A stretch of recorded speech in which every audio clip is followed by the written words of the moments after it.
Hi, I'm Sally Kilpatrick. I'm the RWA Regional Development Officer for the North West. We're here at Glossop Sailing Club, which is in the east of my region, just to the east of Manchester, and it's a club of about 100 to 150 members based on Torside Reservoir, which is a lake to the east of Manchester. Glossop are a great club because they're proactive in everything they do. They're one of the only clubs in the region that offer sailing, powerboating and windsurfing.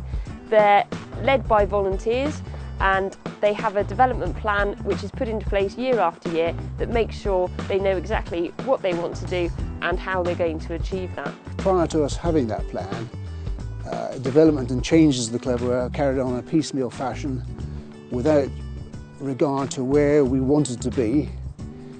In short, the committee started running the club as a business and developing a proper marketing plan, and we had a few hiccups along the way because we lost our water, but nonetheless I believe the existence of a plan and the full commitment of the committee and the club members to that plan enabled us to come through. I think it's a beautiful setting. I think that we put on sailing at times of during the week that appeal to a lot of people. Friday evenings, Saturdays, Sundays, Wednesdays, and we also have buddy sailing, which allows people to come up in small groups to sail during the week. So it very well accommodates the school holidays. And during the school holidays we also do training courses that include school children and all walks of society, including taking disabled people. One of the most important aspects of what we do is it's the friendliness of the club. We've got to present this really friendly atmosphere when people come down. People want it to be organised, so over the last few years we've developed the training for the instructors. So we've got quite a few instructors now. We've all been trained up.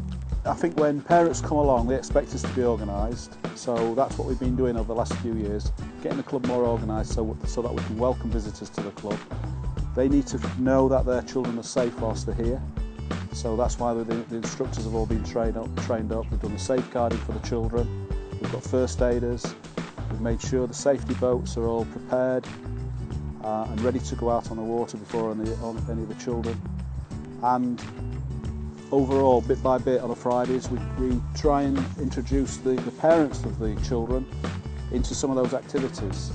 So for instance, this season we're doing a powerboat course for 6 of the parents, and they're really enjoying it. So they're not just sat in the galley or preparing the galley, they're actually out on the water now. I think that you need to make sure that you have a vibrant junior section. In the end, we've actually got quite a big gap in our club between juniors and adults, quite a lot of older people and not a lot of people in the middle. And the great things that having juniors does, it brings in not only the young people themselves but also their parents. And we've had a lot more adults join the club because their children have got involved as well. You absolutely have to grow your juniors club. I think that's the biggest single area that you can change a club. It changes not only the number of members, but it also changes the focus of the club. And it can make the club feel much more of a community if you have entire families doing things together. I think Glossop was finalists in Club of the Year because they have a fantastic team of people who, not just in juniors but the whole training team are brilliant, and they've done such a lot to promote sailing and windsurfing and powerboating to the local community and get so many people involved despite all the problems that they've had with the dam, and just really make everybody feel welcome. The club is what it says, a family club, and I think that can sometimes be a bit rare in sailing clubs where they focus solely on racing and don't necessarily offer those training opportunities to the younger generation or adults who are interested in learning but perhaps feel overwhelmed by, you come down on a Sunday and you see whole squads of boats sailing and you're being forced into perhaps one fleet or another, whereas here you can go, no, lots of different kind of boats, what do you fancy, let's see what we can sort out for you. Being nominated for Club of the Year has actually increased our profile in the RWA certainly, but also we use it for marketing. We've put a newspaper article in, we've been in our local lifestyle magazine. It's raised our profile as a local institution. So it becomes not just a group of weirdos up in the hills sailing on the reservoir, but it's actually a club with a real sense of purpose and a real community.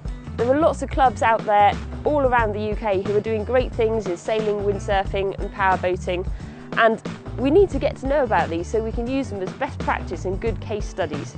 By entering your club into the Club of the Year, you may find that you, like Glossop, are in one of the top 5.